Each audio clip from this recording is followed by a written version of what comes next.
dia omeko fo iray izy ary asiako fanavaovao ao anatinareo ary asoriko amin'ny nofo ny fovato ka omeko fo nofo izy mba handehanany araka ny didiko sy tandremany fitsipiko ka anarahany izany ary izy dia oloko ary izaho andremaniny.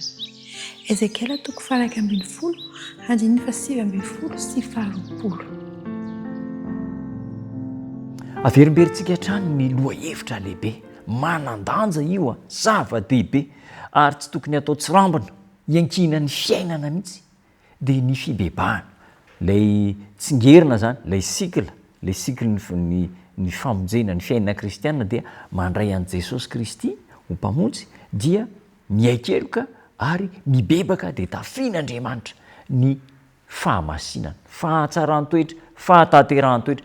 Zay ny lalana izorana, zay ny lalana izorana amin'ny mampanota antsika zany dia tsy maintsy mandray an' Jesosy isika. Ka izao Andriamanitra miantso ny olona rehetra tsy hakanavaka antson'Andriamanitra fa iza no andrasany?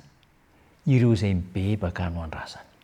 Miantso ny olona rehetra tsy hakanavaka satria ny famonjena manko tsy hoe sokajin'ny olona hafa ihany na sokajin'ny atoko-ponoana zao na ny firenena izao fa ny olona rehetra dia omena ny famonjena fa ireo zay mibebaka no andrasan'Andriamanitra. Ho raisin'i Jehovah ny mpanota rehefa mibebaka. Tsy tonga iantsony marina ho Jesosy Kristy fa ny mpanota mibebaka. Ho raisin'ireo mpanota izay mibebaka ary ny tanjony nanoloran'Andriamanitra ny zanak'Andriamanitra dia ny hamonjena ny olona rehetra saingy tsy ny olona rehetra no hahay mibebaka sy ho tonga amin'ny fibebahana fa ireo zay manaiky an' Jesosy Kristy nahatsapa ny asarobidiny ny fahafatesany sy ny fanolorany aina ny fijaliany ny fanetretena an' Jesosy ireo ihany ny vonina hibebaka amin'ny fahotana ary mibebaka amin'ny fo tokoa. Noho izany tsy maintsy ankahalaina ny fahotana araisina amin'ny finoana ny fahamarinan'i Jesosy Kristy. Tsy maintsy mankahala ny fahotana isika araisina amin'ny finoana ny fahamarinan'i Kristy amin'izay vao hiara-miasa tanteraka amin'ny olombelona ny lanitra. Tandremo sao dia manome tsiny an'Andriamanitra tahaka n'le Adama sy Eva tany amin'ny Saedena le fanilokilika ny vehivavy nomenao no namporisika hinana dia io vehivavy koa ny teny hoe nomena rana zay namboarinao any ange no ninana ny azo dia raha nanontaniana indray zany le mena rana tantara efa miverimberina amintsika efa imbetsaka izany.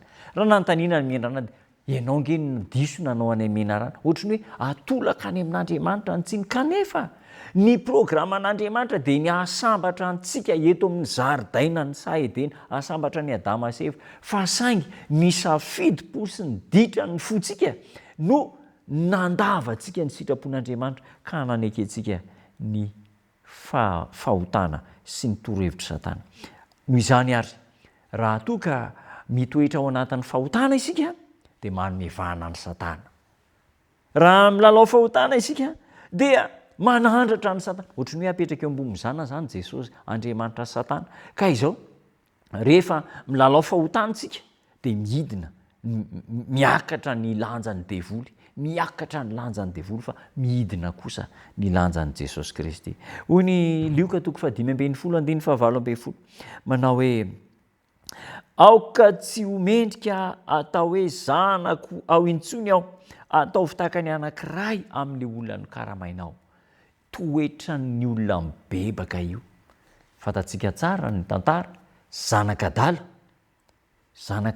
tsy le dadany kory ny adala hoe zanaky ny adala izy fa le zaza mihitsy no adala satria niala tamin'ny tokantrano ny dadany, nandeha nanao filan-dratsy sy fahotana, nilalao miliba, zay no nahatonga azy ho zanak'adala.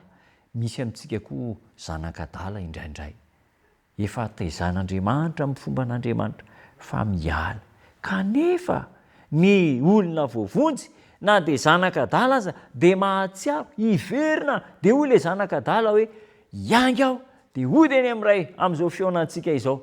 Mino fa misy lehilahy sy vehivavy ananetsinetsiny maro manaraka ny fandarana hiteny manao hoe iangy aho dia hiverina amin'Andriamanitra. Lazain'ny fanoharana ao amin'io tantara io ny fomba andraisan'Andriamanitra ny olona mania tena tian'andriamanitra ny olona mania, tian'andriamanitra ny lehilahy sy vehivavy miverina dia izao sy ianao isika rehetra ary anaovan'andriamanitra fety satria tonga ao ambala ny ondrinany miandry ny mpanota mibebak'andriamanitra izao sy ianao zany andeha hiverina amin'andriamanitra ary isika atao hivavaka isika. Tombo tsara ao misaotra anao zay fa mitsotra ny tananao, misokatra ny vavanao, miantso anay ny tananao handray anay am-pitiavana satria mibebaka aminao zahay. Raiso izay Jesosy eo taio ny rehetra manaraka ny fandarana sy trano ireo marary any amin'ny toerana maro isan-karazany any mamindra fo amin'izy ireo amin'ny anaranao Jesosy Tompo. Amen.